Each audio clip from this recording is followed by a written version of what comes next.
তোফাজ্জলের মারার ঘটনা নিয়ে মাওলানা গোলাম রব্বানী সাহেব হুজুর অনেক সুন্দর একটা বয়ান করছে। তার বয়ানটা শুনে আমার কাছে অনেক ভালো লাগলো। কি ভাই, আপনাদের বিশ্বাস হচ্ছে না? তাহলে এই ভিডিওটা সবাই না টেনে সম্পূর্ণ দেখুন এবং শুনুন, তাহলে আপনারাও বুঝতে পারবেন। আর বয়ানটা শুনে আপনাদের কি মতামত অবশ্যই সবাই জানিয়ে যাবেন। আমি অবাক হয়ে গেলাম, এই ছেলেটাকে মারতে মারতে এত মারেছে, পুরোটা দেহ শুধুমাত্র মেরেছে, পিটাইতে পিটাইতে পিটাইতে দেহের এমন কোন জায়গা নাই যে পিটাই নাই। তোফাজ্জল উন্মাদ পাগল, এমন ভাবে তাকে আঘাত করা হয়েছে।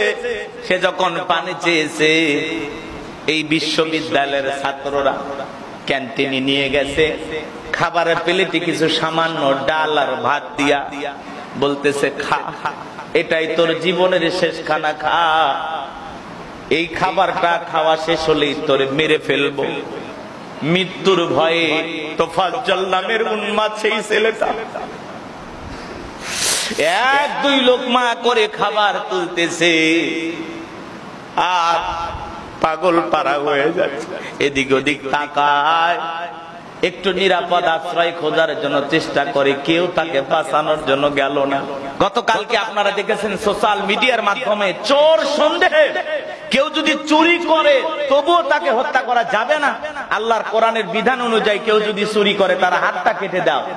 আর এই ঢাকা বিশ্ববিদ্যালয়ের সে সমস্ত মেধাবী ছাত্র নামের কলঙ্ক, সামান্য মোবাইল চুরির সন্দেহে তোফাজ্জল নামের একজন মানসিক উন্মাদ একটা পাগল ছেলেটাকে কিভাবে পিটায়া নির্যাতন করে বর্বর ভাবে হত্যা করেছে, কথা বলে ঠিক কিনা?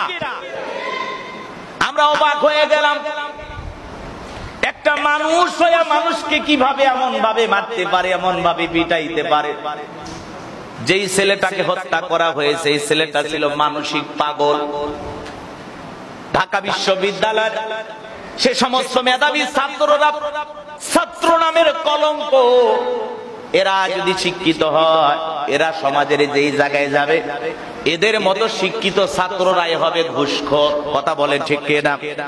যারা মানুষের প্রতি সামান্য মায়া দয়া দেখাইতে পারে না।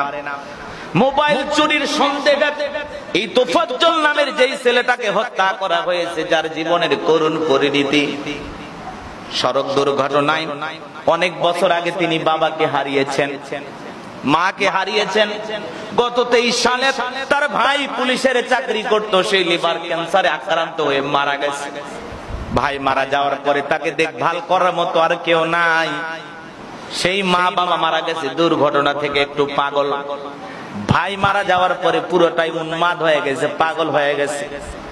তার কাজিন আছে, তার মামা আছে, তার ভাবি আছে, তারা বলতেছে এই ছেলেটাকে আমরা বেশ কয়েকদিন ধরে চিকিৎসা করতেছিলাম, সে একটু পাগল, কিন্তু পাগল হলেও সে কখনো চুরি করে নাই। আর আমরা বলেছিলাম চুরি যদি করে ছেলেটাকে থানায় দিয়ে দেন, কিন্তু এরা থানায় না দিয়া ক্রিকেট খেলার স্ট্যাম্প দিয়া এমন ভাবে পিটাইছে, পিটাইতে পিটাইতে পিটাইতে পুরো পাটা রক্তাক্ত করে ফেলে দিয়েছে।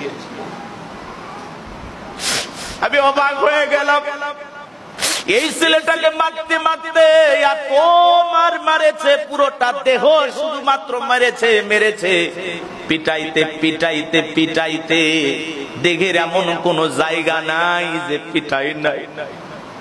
তোফাজ্জল উন্মাদ পাগল, এমন ভাবে তাকে আঘাত করা হয়েছে।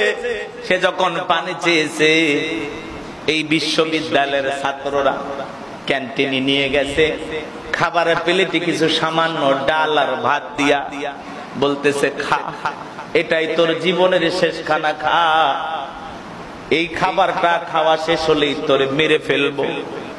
মৃত্যুর ভয়ে তোফাজ্জল নামের উন্মাদ সেই ছেলেটা এক দুই লোকমা করে খাবার তুলতেছে আর পাগল পারা হয়ে যাচ্ছে। এদিক ওদিক তাকায়, একটু নিরাপদ আশ্রয় খোঁজার জন্য চেষ্টা করে, কেউ তাকে বাঁচানোর জন্য গেল না। খাবার টেবিলে বসাইয়া ডাল ভর্তা দিয়া ভাত খাওয়াইয়া কেমনে পারলা গো, কেমনে পারলা এই ছেলেটাকে মারতে?